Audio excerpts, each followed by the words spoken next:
Hello दोस्तों, कैसे हैं आप सभी। उम्मीद करते हैं आप सभी स्वस्थ होंगे। आप सभी का बहुत बहुत स्वागत है हमारे यूट्यूब चैनल ट्रिकी हिंदी पर। दोस्तों, आज की इस वीडियो में हम बात करने वाले हैं हिंदी व्याकरण के एक बहुत ही महत्वपूर्ण टॉपिक वर्णमाला के विभिन्न परीक्षाओं में पूछे गए प्रीवियस ईयर क्वेश्चंस की। तो चलिए अपनी इस वीडियो को शुरू करते हैं और सबसे पहले देखते हैं पहला प्रश्न। निम्नलिखित में से कौन सा स्वर नहीं है? ऑप्शन ए आ, ऑप्शन बी ऊ, ऑप्शन सी ए, ऑप्शन डी जा। दोस्तों, पहले प्रश्न में हमसे पूछा गया है कि स्वर कौन सा नहीं है। यूपी बीएड 2007 में आया हुआ क्वेश्चन। तो पहले क्वेश्चन के सही उत्तर की बात करें तो पहले क्वेश्चन का सही उत्तर हो जाएगा ऑप्शन डी जा। जा हमारा स्वर नहीं होता, यह एक व्यंजन होता है। बात करते हैं दूसरे क्वेश्चंस की। हिंदी वर्णमाला में कुल स्वरों की संख्या कितनी है? ये क्वेश्चन भी यूपी बीएड 2007 में पूछा गया। Option A 10, option B 11, option C 12, option D 13। दोस्तों, दूसरे प्रश्न में हमसे पूछा गया है कि हिंदी वर्णमाला के कुल स्वरों की संख्या कितनी है। दूसरे प्रश्न के सही उत्तर की बात करें तो दूसरे प्रश्न का सही उत्तर हो जाएगा 11। हिंदी वर्णमाला में कुल स्वरों की संख्या 11 है। बात करते हैं तीसरे प्रश्न की। तीसरा प्रश्न, निम्न में से कौन से शब्द में द्वैत व्यंजन है? Option A Pune, option B Allahabad, option C Delhi, option D उत्साह। यूपी बीएड 2008 में आया क्वेश्चन द्वैत व्यंजन। तीसरे प्रश्न के सही उत्तर की बात करें तो तीसरे प्रश्न का सही उत्तर हो जाएगा दिल्ली। दिल्ली में द्वैत व्यंजन होता है। दोस्तों, द्वैत व्यंजन उसे कहते हैं जहां एक व्यंजन पूरा तथा एक व्यंजन आधा हो, उसे द्वैत व्यंजन कहते हैं। बात करते हैं चौथे प्रश्न की। चौथा प्रश्न, निम्नलिखित में से घोष वर्ण है? आरआरबी 2004 और 2006 में पूछा गया प्रश्न। घोष या सघोष जिसे कहते हैं वो वर्ण पूछा गया है। ऑप्शन ए खा, ऑप्शन बी चा, ऑप्शन सी माँ या ऑप्शन डी ता। चौथे प्रश्न में हमें ये बताना है कि घोष वर्ण कौन सा है। चौथे प्रश्न के सही उत्तर की बात करें तो चौथे प्रश्न का सही उत्तर हो जाएगा ऑप्शन नंबर सी माँ। माँ हमारा घोष होता है, बाकी ये खा, चा और ता अघोष होते हैं। अघोष वर्ण हमारे प्रत्येक वर्ग का पहला और दूसरा वर्ण होता है। बात करते हैं पांचवें प्रश्न की। पांचवा प्रश्न,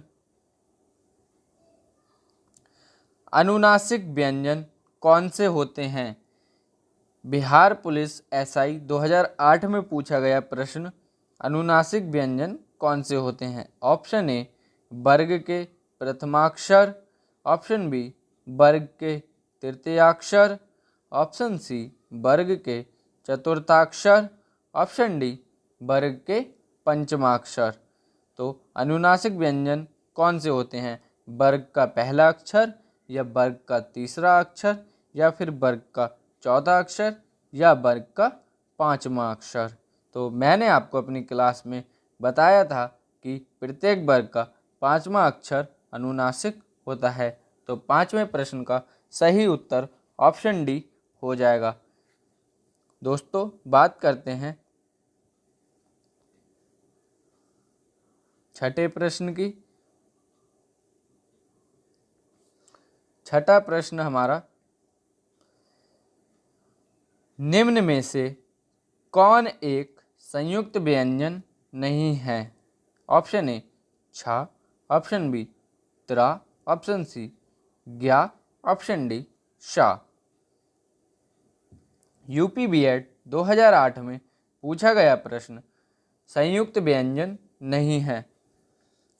दोस्तों, आपको मैंने अपनी वीडियो में बताया था कि संयुक्त व्यंजन हमारे 4 होते हैं, छा, त्रा, ज्ञा और सिरा। यहाँ डी ऑप्शन सा सही उत्तर हो जाएगा, ये हमारा संयुक्त व्यंजन नहीं होता। 7वें प्रश्न की बात करें तो छा ध्वनि का उच्चारण स्थान है। ऑप्शन ए दंत, ऑप्शन बी ओष्ठ, ऑप्शन सी तालव्य, ऑप्शन डी वत्सर्य।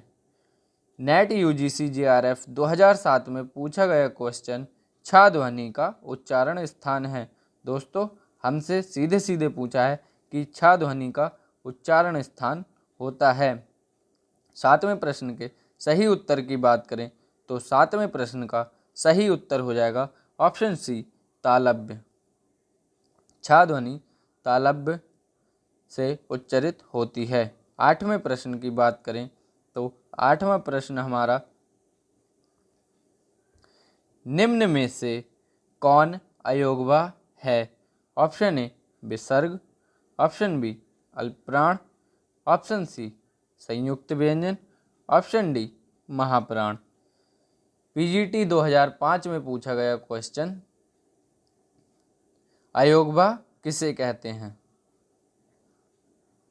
8वें प्रश्न की सही उत्तर की बात की जाए तो 8वें प्रश्न का सही उत्तर हो जाएगा विसर्ग। अब बात करते हैं 9वें प्रश्न की।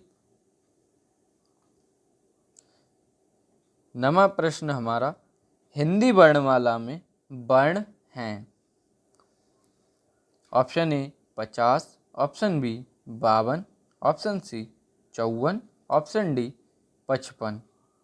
पीजीटी 2008 में सीधे सीधे हिंदी वर्णमाला में वर्णों की संख्या पूछ ली गई है।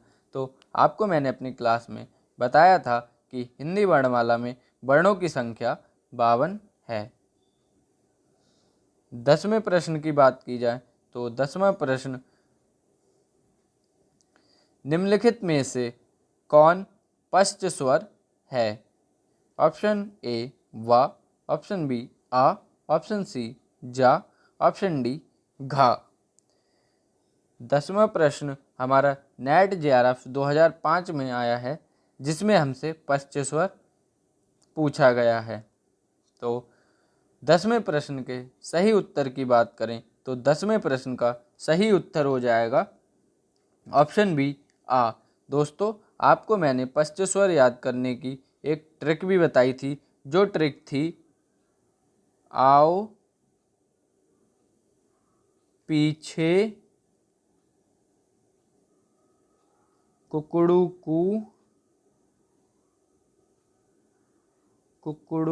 कू करें।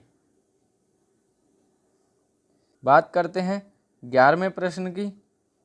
उससे पहले मैं आपको पश्च स्वर के बारे में बता देता हूँ। दोस्तों, पश्च स्वर याद करने की ट्रिक एक बार फिर से आपको बता देता हूँ। पश्च स्वर याद करने की ट्रिक है आ ओ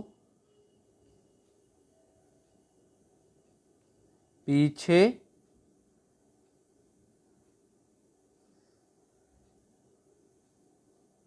कुकड़ू, ये अलग है कुकड़ू,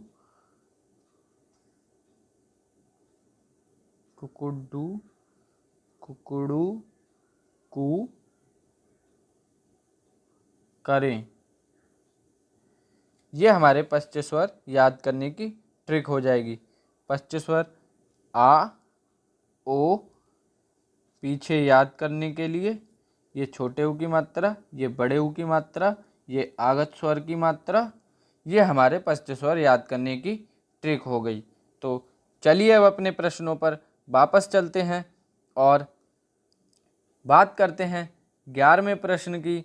11वां प्रश्न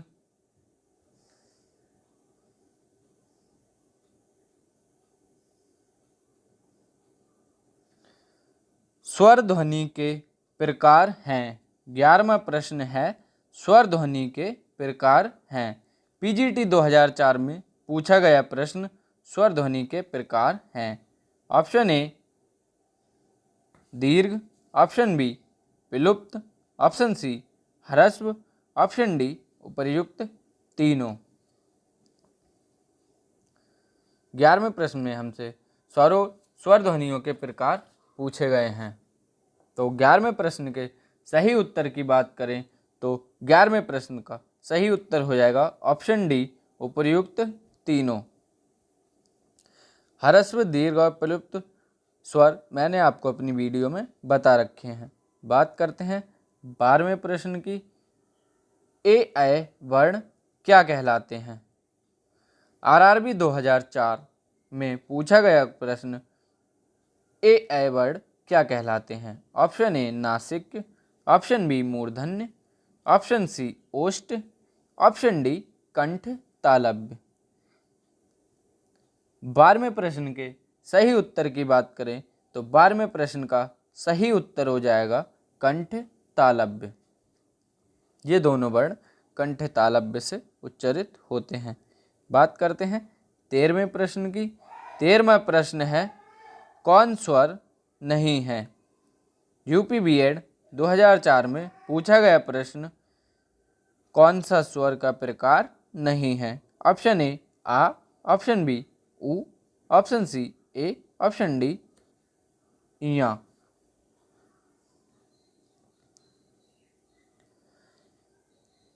13वें प्रश्न के सही उत्तर की बात करें तो 13वें प्रश्न का सही उत्तर हो जाएगा या। ये हमारा एक व्यंजन होता है, ना कि स्वर। बात करते हैं 14वें प्रश्न की। 14वां प्रश्न निम्नलिखित में से एक वर्ण व्यंजन नहीं है। यूपी बीएड 2003 में पूछा गया प्रश्न निम्नलिखित में से एक वर्ण व्यंजन नहीं है। ऑप्शन ए खा, ऑप्शन बी रा, ऑप्शन सी या, ऑप्शन डी उ।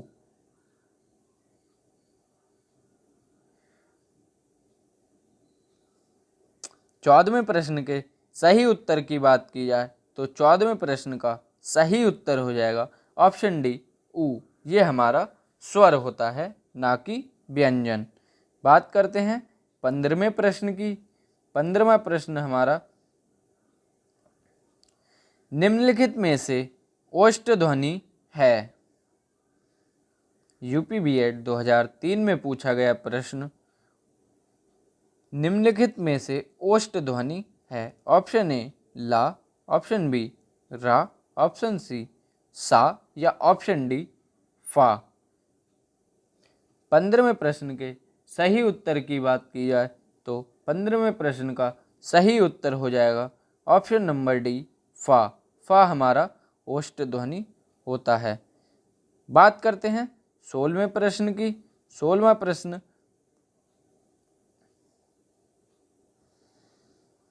ज्ञ वर्ण किन वर्णों के संयोग से बना है?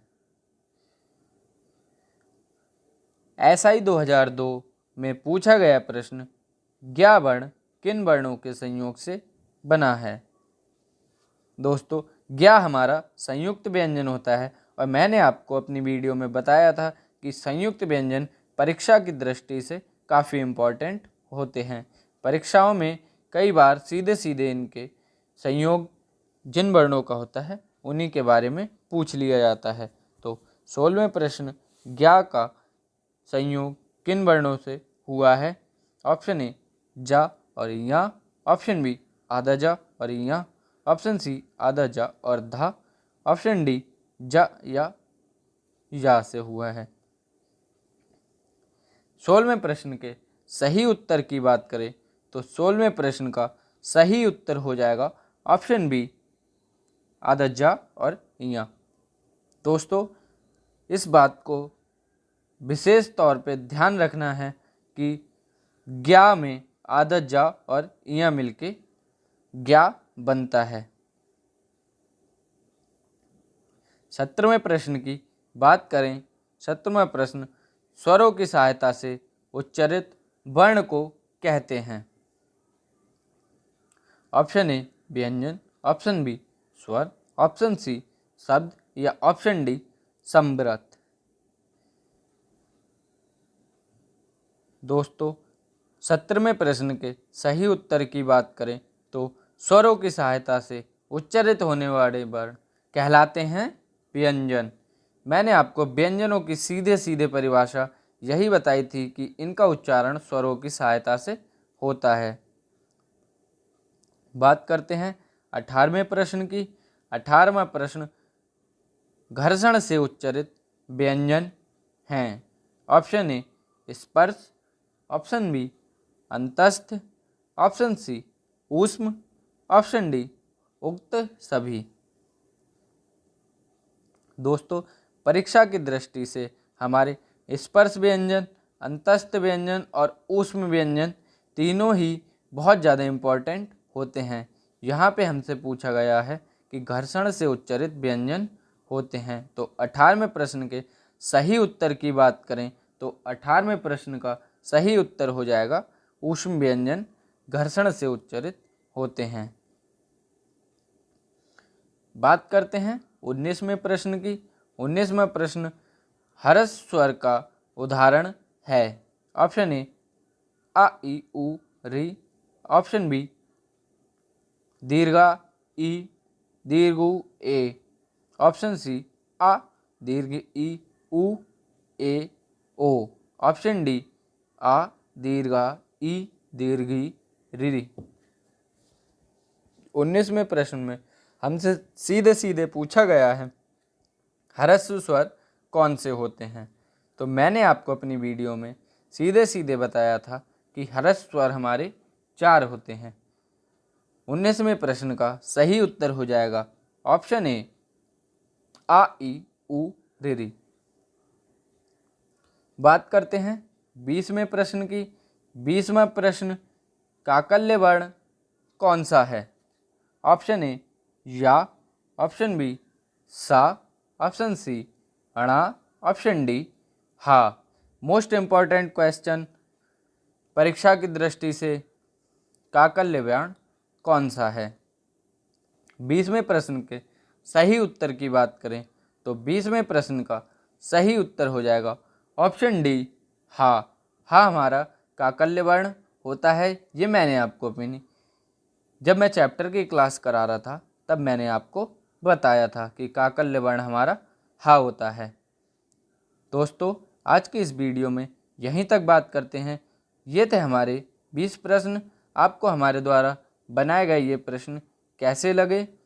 Thank you for watching the video. मिलते हैं नेक्स्ट वीडियो में। तब तक के लिए स्वस्थ रहिए। धन्यवाद।